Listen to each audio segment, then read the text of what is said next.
All right, I'm Paige. I'm an alcoholic, and welcome everyone. So where we're picking up, just as Neil said and Rob put in the chat, page 51. And we're kicking off at the first full paragraph, this world of ours. Now, where we're picking up is right in the middle of We Agnostics, which is talking about the second step. And where we're at very specifically is what I like to talk about, the spiritual judo or spiritual jujitsu portion of the big book study, where, or of the book, where the barriers that we have to the belief that there could be a power greater than ourselves, the arguments that almost all of us bring, the book is going to take and flip on their heads. And that's where we are. So that's what's happening.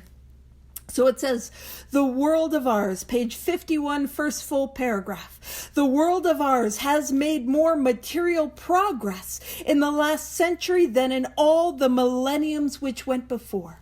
So what it's saying is in the last century, in the last 100 years, what they saw was material progress at an exponential rate, at a rate they had not seen and experienced before. Now, when we talk about that word progress, what we're doing is we're doing some of that spiritual jujitsu where it's that like, hey, this is unscientific. This is this whole higher power thing. I'm not open for that. And so it's taking that and it's going to flip it on its head. That's what's happening. And when it talks about material progress, let's hold that material progress up to the light of our own experience. Did the material progress that I made in my life have any power to keep me sober? The new car, I never got a new car, new job, new fancy numbers in the bank account, new phone, new this, new that, progressing in money, progressing in status, progressing in things in the world. Human power, was that ever enough to keep me sober? And if you're hanging out with me today, I have a feeling the answer is no. That was not enough to keep us sober. And let's hold that up to our own experience. Were we trying? Man, I just need the new place. I just need the new job. I just need to move from this place to this place. I just need a fresh start. All these different things to try to change what was going on around me so that I would not drink. And none of those were sufficient for any of us. And so material progress does not have the power to keep us sober. I'm kind of burying the lead. Spoilers over here. What the name of the game is in Alcoholics Anonymous is spiritual progress. Spiritual progress is the name of the game. That's what we're after. So that's going to be the flip that's being made. Spoilers, it's rude of me to spoil it in the first sentence. I don't even think I finished the sentence. All right, let's get back on track. So the world of ours has made more material progress in the last century than in all the millenniums which went before. Almost everyone knows the reason. Student of ancient history tell us that the intellect of men in those days was equal to the best of today. So what it's saying is that me, living in 2025, almost 2026, I am not smarter than the people who lived in ancient Greece, ancient Rome, Mesopotamia, the people that lived in the Aztec and Mayan civilizations. I'm not smarter than them. In fact, if we were to toss me into a time machine and take me back to any ancient civilization, I might want to be like, look how smart I am. I come from a place where we have cell phones, and they're like, oh great, how does the cell phone work then? I don't know. No, but we have electricity. And it's like, great, how does that work? I don't know. I really rely on Google is how my intellect is. I'm a Google heavy human being. In fact, I don't even have the ability to start fire unless I brought a lighter with me. And they're like, we already got fire, girl, you're good. You know what I'm saying? So what it's saying is the capacity for growth in the material world, in the scientific world, in the world of intellect has always remained the same. There has been no change in that capacity for intellectual material growth. So what was holding society back? And it says, yet in ancient times, material progress was painfully slow. And here's why. The spirit of modern scientific inquiry, research, and invention was almost unknown. We didn't have the spirit to be inquisitive. to try new things, to explore, to experiment. And again, I'm going to spoil the lead. Is it possible that that is the attitude with which I am coming to Alcoholics Anonymous? This unwillingness to be scientific, this unwillingness to experiment, this unwillingness to have a new experience, to seek, to explore, to discover. Do I not have that experience when I come to the second step? It goes on to say, in the realm of the material, men's minds were fettered by superstition, tradition, and all sorts of fixed ideas. So our minds were held back. Yeah, fettered, tied up, restrained, controlled, yes, and a millennium is 1,000 years. Math, you know what I mean? But if I ever forget to give you a dictionary definition, Rob's gotcha. He's the best. So our minds were held back by superstition, tradition, and all sorts of fixed old ideas. And is it possible that I'm coming to the second step and I am unwilling to experience growth, spiritual growth, because I am held back by my old ideas? Maybe my old ideas about God. Maybe I had a higher power shoved down my throat when I was a kid. Maybe I have this old idea of what a higher power is, and I think it's like Santa Claus, and maybe I only got coal in my stocking this year, you know what I mean? And I'm not a fan of that old Satanic guy, you know what I mean? Or maybe it's that, no, but I need to be a person of intellect, and I need to be a person of science, and God is unscientific, and do I have those old ideas? Is an old idea that I might have, this idea that there's no power that could help me, God doesn't care about me, or higher power doesn't care about me. Is an old idea that I could have is like, the steps couldn't possibly help me. I never done them, but I'm sure they couldn't help. An inventory is not going to make a difference. Didn't write one. I couldn't possibly make an amends to that person. Never tried. You know what I mean? I could never sponsor anyone, as is my old idea, holding me back from growth. And actually, I'm not calling anyone out. I'm genuinely not. But I've been around for a while, and my experience is the most common old idea that I hear in Alcoholics Anonymous again and again and again is, I can't meditate. I can't meditate. And here's why. And for those of you that are like, but I can't meditate. I got you, girl. I got you. So that I can't meditate. Here's why. We always say, I can't meditate. My mind, it just keeps going. It's thinking all the time. Have y'all met me? I'm all over the place. Yeah, I get you. Did you know that the brain is an organ, and the organ has one job, and that is thinking? So that experience, which I can't meditate, my mind goes all over the place. That's everyone. That is like the Dalai Lama Bodhisattva meditation extraordinaire to little old drunk me. You know what I mean? That is all our experience. But if I'm willing to have a new experience with meditation as an example, what I will find is that meditation is not my mind living in perfect stillness. It is bringing my attention to a point, and then my mind inevitably wandering. Me noticing and bringing it back. That is the practice of meditation. And you see, if I'm willing to lay aside that old idea about what meditation is, I can then have a new experience. And that's what we're talking about. So am I willing to lay aside my old ideas about a power greater than myself so I can have an experience? So it says, and so that's the metaphor. Now we're going to talk about some examples of where in human history we believed one thing and then we're given evidence and changed our minds. Now again, I'm spoiling it all over the place. Spoiler alert, boop, boop.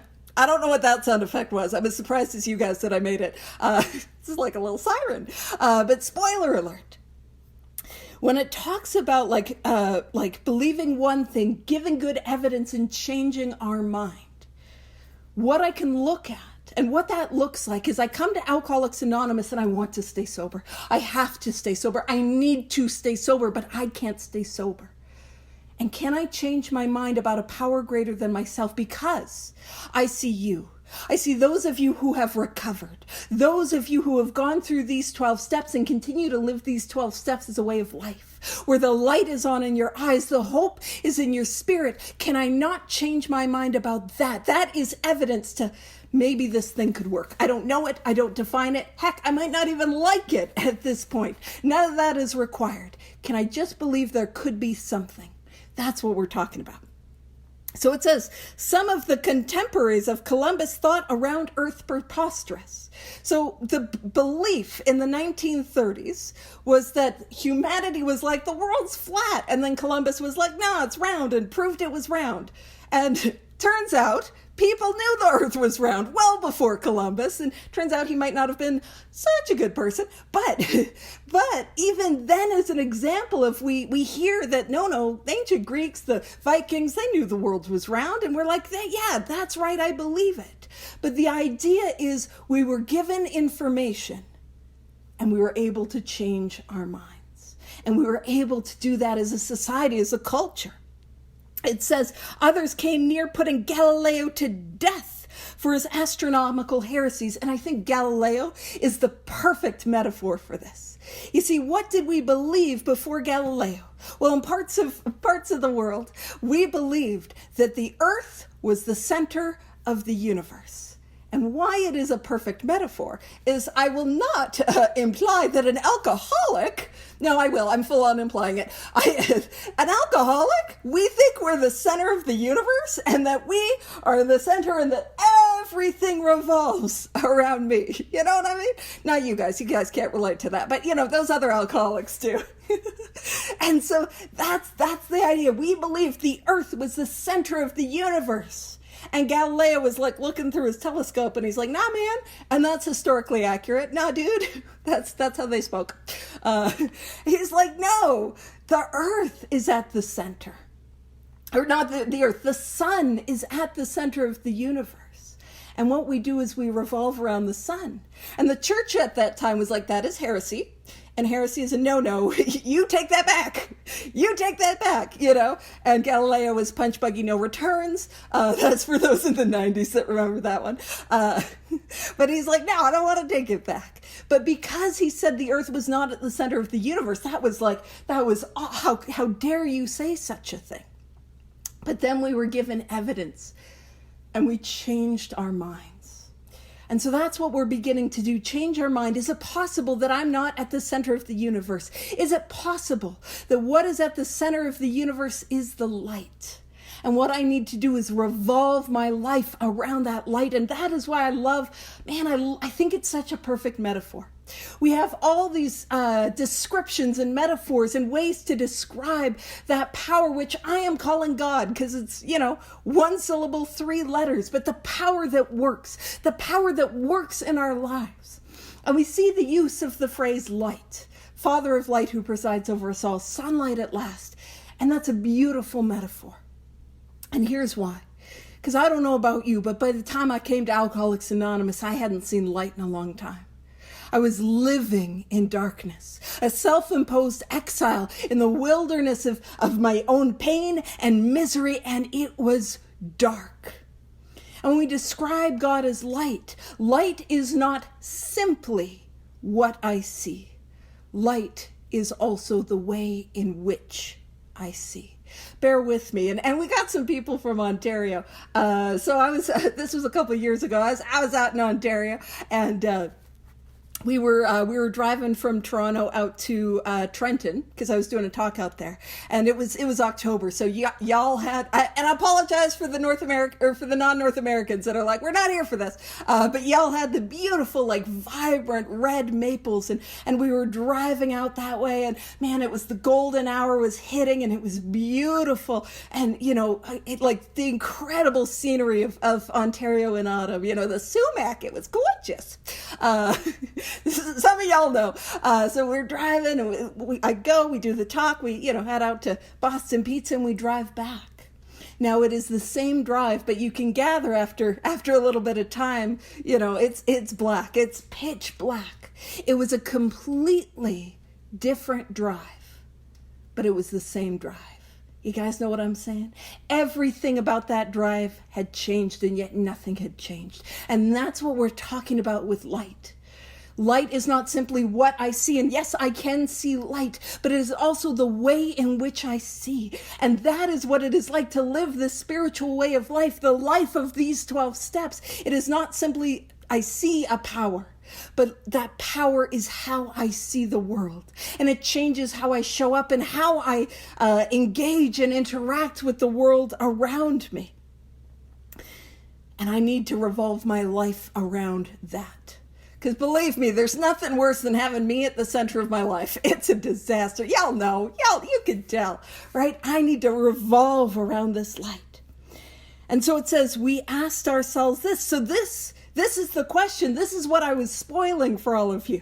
It says, are not some of us just as biased and unreasonable about the realm of the spirit as were the ancients about the realm of the material? So am I not showing up with just as much bias, just as much prejudice, just as much old ideas when the same capacity for growth exists today?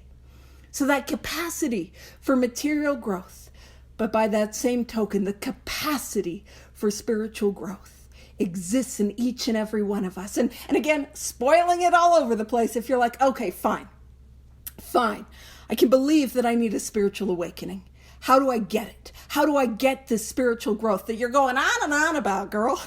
I don't care about Southern Ontario. How could you not care about Southern Ontario? It's lovely. But you might be like, I don't care about all that. And that's okay. But what we're talking about is that capacity to change my mind. Again, how do I get there? How do I get to that spiritual awakening? How do I get to that spiritual experience? How do I get there? And how I get there is the 12 steps. That is how I grow spiritually. And that is what I continue to do to continue that growth. And I'm telling y'all, because I didn't know, because people talk about spirituality and I thought I had to go, buy crystals. And it's me, I'd buy a different type of crystal. That's an outside issue. Is a crystal meth joke is what I was making. Not appropriate. Focus page. But you know what I mean? Like I thought I had to do all that. And if you want to do that, absolutely you can. You can go and you can seek and you can have fun and explore your spirituality. But how we begin to grow and how we continue to grow spiritually in Alcoholics Anonymous is these 12 steps as a way of life. And I always caveat it with, our life depends on it, because it does. And that tells me the sense of urgency that I have with which to go through this work.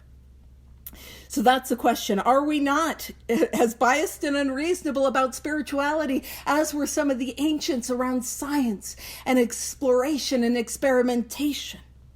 It goes on to say, even in the present century, American newspapers were afraid to print an account of the Wright brothers' first successful flight at Kitty Hawk. That's a city in North Carolina, more of a town really, in North Carolina. Had not all efforts at flight failed before? Did not Professor Langley's flying machine go to the bottom of the Potomac River? Was it not true that the best mathematical minds had proved that man could never fly? And so what we're going to do is we're going to break this down. Because I don't know about you. When I read this for the first time by myself, I'm like, what does an airplane have to do with my alcoholism? And I wanted to pretend that I was a smarty pants, but I could not figure it out. I just did not get it. I'm like, what is a Potomac? Who's Professor Langley? What? I didn't get it. So let's explain it and let's have an experience with it. And what I was going to do is I was going to reference, I have this whole talk that I did on Professor Langley, and I'll put that in the chat after, where I was going to reference some of the things that I talk about. But because we have some people that are new, I'm going to go a little bit more in detail about my Professor Langley metaphor. So if you're like, girl, I am over your metaphors, I apologize. We're doing it. Let's rock and roll. So who the heck is Professor Langley? What does this have to do with anything? So at this time in history, not the 1930s, but in the early 1900s, late 1800s, early 1900s, what there was a race. It was a race to build what is now called the airplane. And I got some visual aids, but Rob's got some better ones that I know he's going to toss in the chat. No pressure though. If you're like, girl, I'm not doing that. You don't have to, but he's got some amazing ones. So there was this race to build the airplane. And this is our guy, our homeboy. He doesn't have to be your homeboy. And to be fair, I have not done too much research on him. So if history proves he was not cool, I'm sorry, I didn't know. So he's not my homie if it's like, no, he was not a good guy. But this is my homie, Professor Langley. And he was one of the people that was in the race to build an airplane. So I don't know about this guy. And I assume he was a lovely fella. But he is going to be our stand-in for the metaphor of self-will and how self-will fails us. All right, so Professor Langley, he was a guy and he had been given money. Like he had been given $50,000 by the U.S. Army to build this a machine that could fly. And you might be like, girl, why didn't the Air Force give him any money? Well, you got to have an airplane before you have an Air Force. So it came from the Army, just if you're wondering how that came about. So they gave him $50,000 to build an airplane. And because it was the Army, he was in Washington, D.C. And he had all the money, all the best scientists in Washington, D.C., the U.S. Army Smarty Pants people, which is their technical name. Nobody look it up. But he got all that, and he built what was known as the aerodrome. And I'm just throwing it out there. It would have been really cool if he had won the airplane race, because I'm just throwing it out there. If you've ever been in an airport and having to get on an airplane, it would be a little bit better if we were at the aerodrome, and hanging out at the aerodrome. Woo! That's subjective. And so he built this aerodrome is what it was called, but the airplane. And so he is a stand-in for self-will. And so what they did was they put the aerodrome on this houseboat in the Potomac. Now, the Potomac is this big river that goes through Washington, D.C., and it had a bit of a catapult.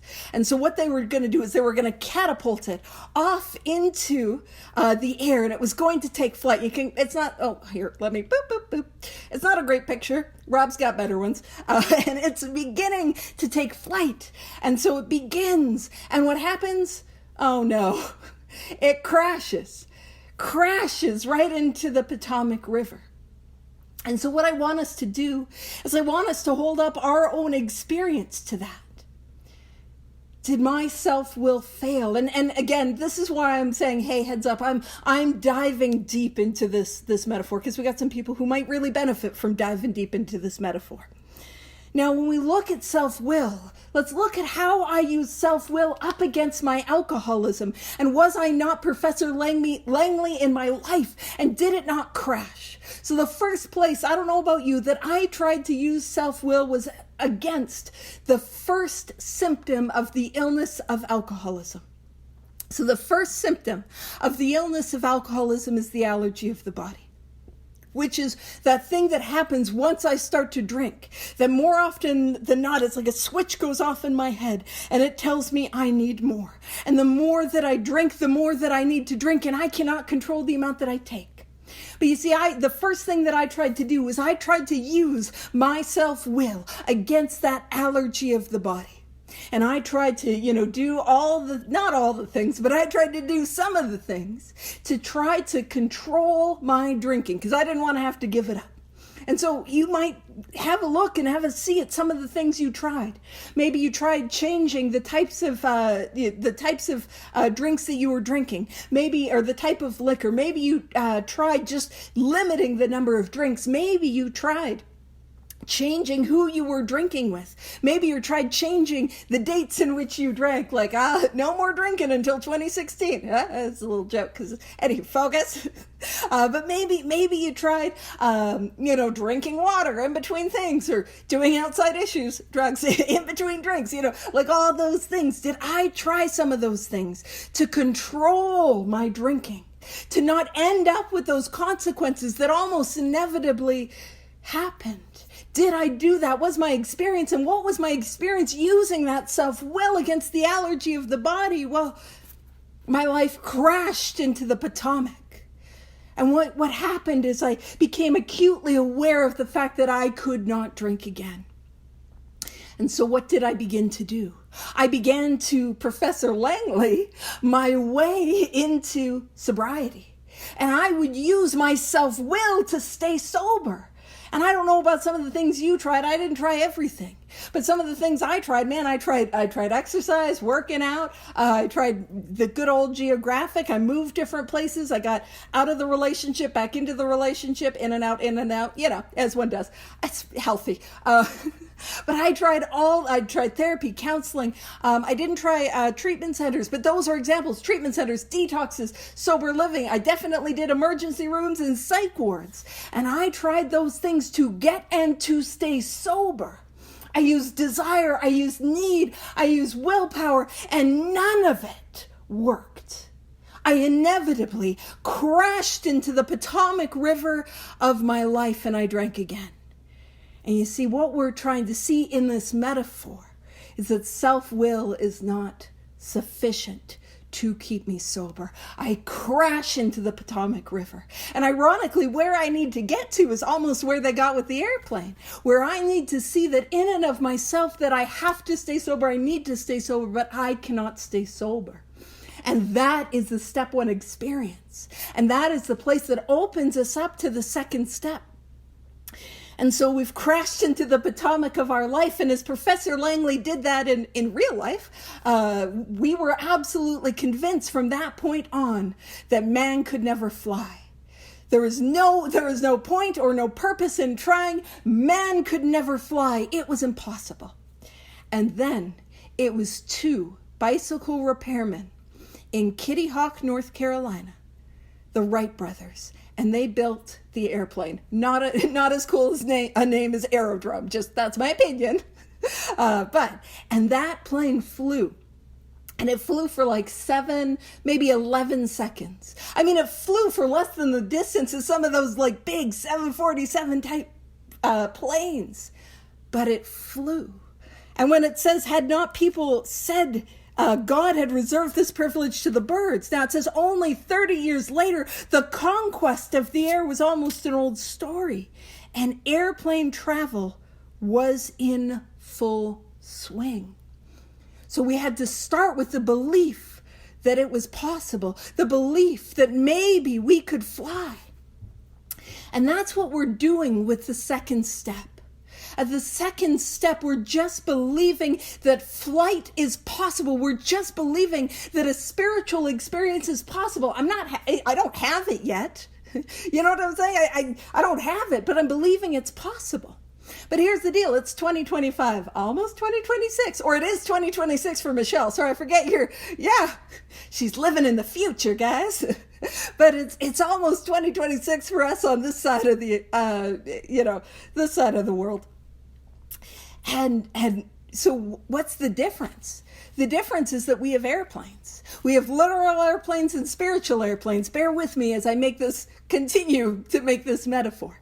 The literal airplanes that we have. For me to say in 2025, 2026, that airplanes aren't real, I'd be going over to Rena's place and we'd be hopping over to Heathrow and be like showing up to British Airways and be like, I know that airplanes work for you. I just don't believe in them. I'm like gaslighting these airline employees. Like, I know you really like airplanes, but I don't believe in them. As the plane starts flying by, you know what I'm saying? Like, it's not real. And it's just like that in 2025/2026 with the spiritual awakening. Because I see you. I see those of you who have recovered, those of you who have had a spiritual awakening, those of you who have had a spiritual experience, those of you who have recovered and continue to live in that state as the result of the 12 steps. And I can say, I've got God issues. Heck, I can say I've got trauma. I've had, religious trauma, or the conception that I have does not feel enough. And I can say all of that, but I cannot deny the fact that you are sober and happy at the same time. And that was impossible for somebody like me. I could not even begin to grasp what that would look like. And so I see you flying. I see that you have taken flight. I see that this thing is working for you. And it would be just as absurd to say there could not be a power that is working as it would be to hang out at Heathrow and be like, there's no airplanes. That's not real. I don't believe in it. It's just that same experience. Now, we need to build an airplane.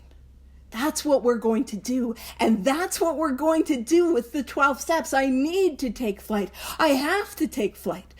But I also want to point something out. If you're like me, man, I'm pretty chill. I don't really have a fear of flying. I know a lot of people do. That being in the air does not bother me at all. In fact, I think I like it because phones on airplane mode, so people can't get a hold of me. I'm like, quiet time. It's great. That part I like. But a lot of people have a fear of flying. Totally fair, understandable.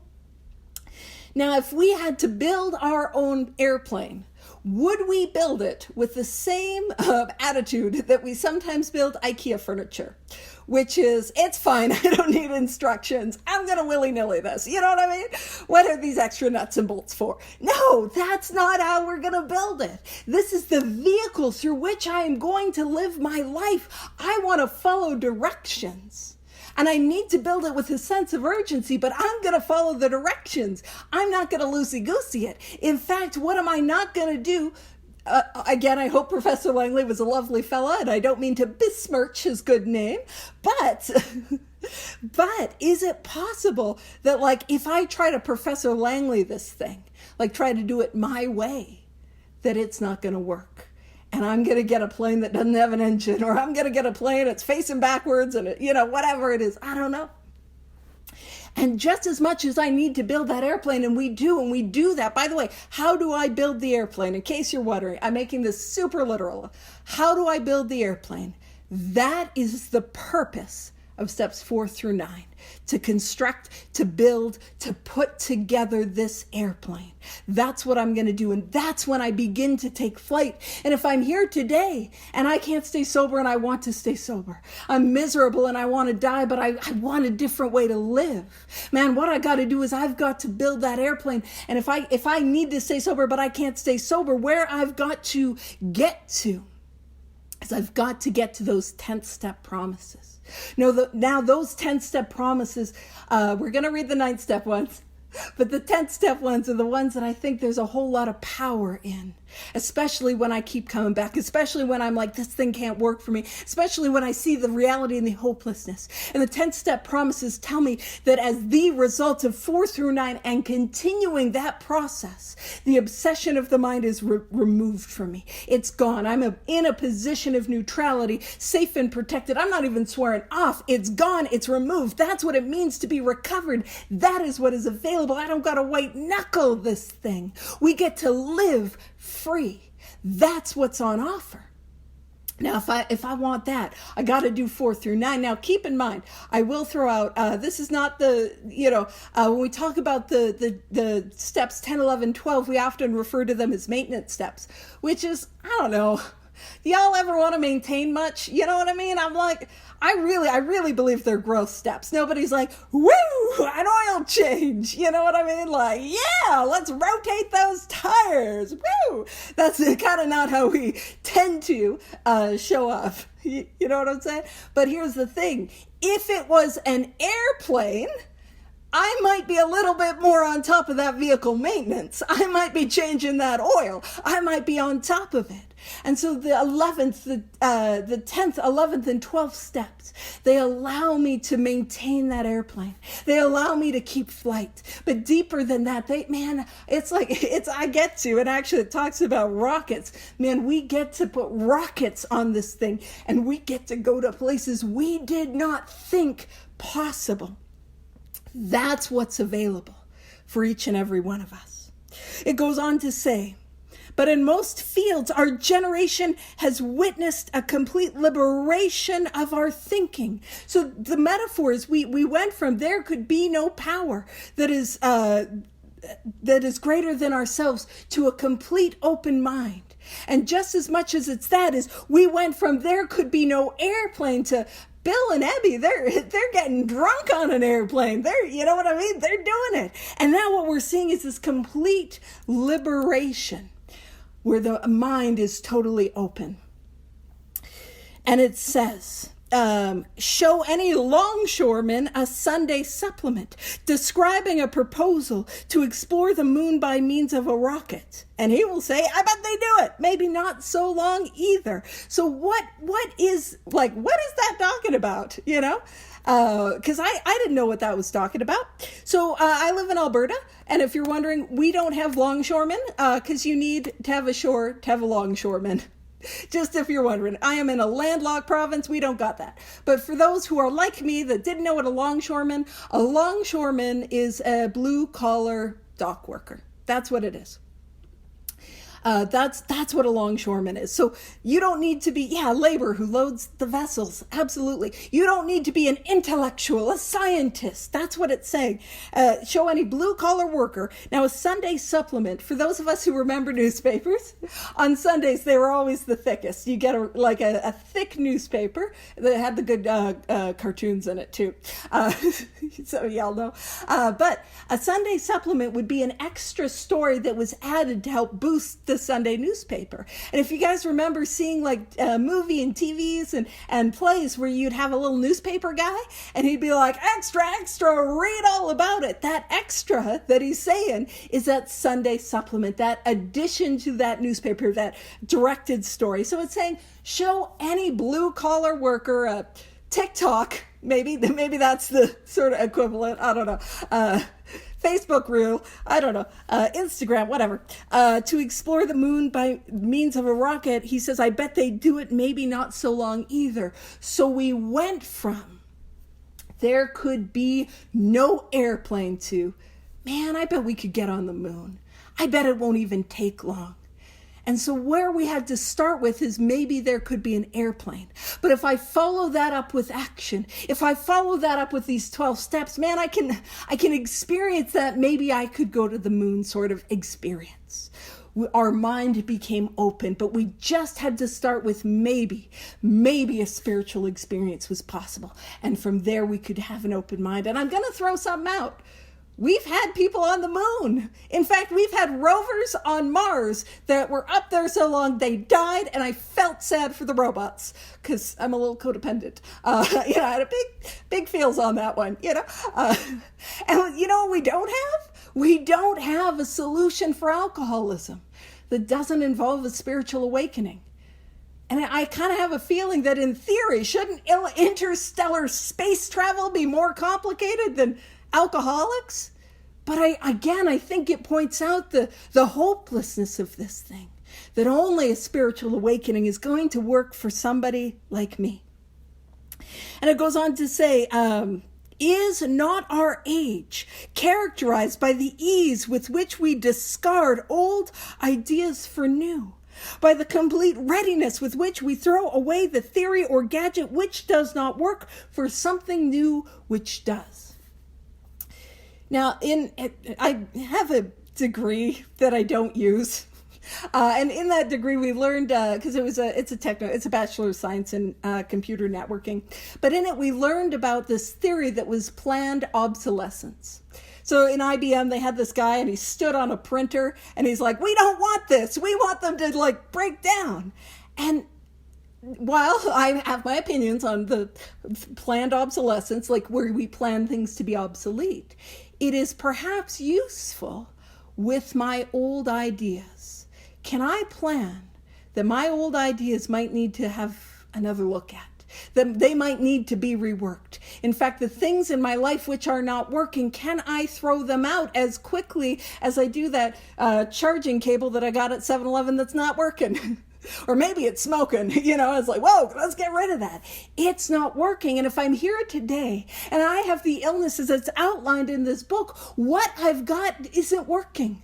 Because I have to stay sober. I need to stay sober. I want to stay sober, but I cannot stay sober. And yet there are people who have recovered. The light is on in their eyes. The hope is effervescent in their spirit. Why wouldn't I not grab a hold of what is working for them? I mean, I was miserable when I got here, and I was miserable here for a little while too, y'all. And that's what we'll talk about in the next section. which Neil, I apologize, I'm pushing it. I won't push it to 2026, that'd be pushing it too much, but I know I'm going to try to push it going into the next paragraph. And it says, we had to ask ourselves why we shouldn't apply to our human problems the same readiness to change our point of view. And what is going to follow in this paragraph is what is known as the bedevilments. Now, I want to point something out. The bedevilments are a beautiful description of the spiritual malady. If you're not sure what the spiritual malady is what it is like to live sober without a solution. You see, I put down the bottle and I got worse. I put down the bottle and I felt that emptiness in the depth of my soul. I felt that depression so bad that I couldn't get out of bed. Now my neck and shoulders are really hurting today, so I'm not going to do the same visuals, but it felt like somebody was stabbing my shoulder blades with the anxiety that I had. You guys know what I'm saying? Like I was living in misery sober. That does not make me an alcoholic. In fact, that is the human condition. But that, I want to be very clear, and that is what we treat in Alcoholics Anonymous. In step 1, we really focus on the allergy and the obsession because we want to see about what differentiates me from other people. But what we treat in Alcoholics Anonymous is the bedevilments, is the spiritual malady, is the hole in the depth of my soul. That is what we treat. And we can hold this mirror up to ourselves. Is this my experience? And it says we're having trouble with personal relationships. Is that my experience? That I'm not getting along with others, that I'm struggling with others. Is that my experience? That we couldn't control our emotional natures. Actually, by the way, before I talk about that, we're having trouble with personal relationships. It does look like when we're saying, no, they just don't want to talk to me, and that's their problem. That means we're having troubles with personal relationships. Not that anyone here would ever think that. I just wanted to sprinkle that in. We couldn't control our emotional natures. What does that look like? Is my experience that I'm led by these emotions, that I'm miserable one moment and I maybe feel elated the next, or I go from misery to anger to anxiety and I'm bouncing around and I just feel all over the place and I'm exhausted with these emotions that are on me and ending up all over the place, and man, a little thing happens and I lose it. Is that my experience? I can't control my emotional natures. That we were a prey to misery and depression.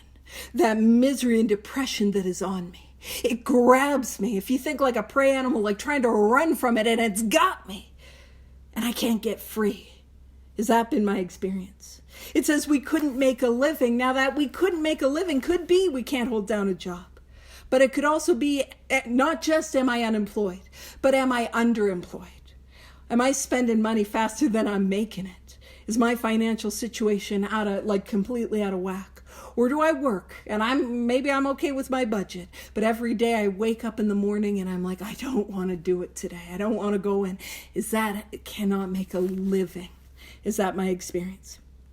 We had a feeling of uselessness. That feeling that I'm useless. I'm a piece of garbage. Man, I hate myself. I hate how I feel. I can't.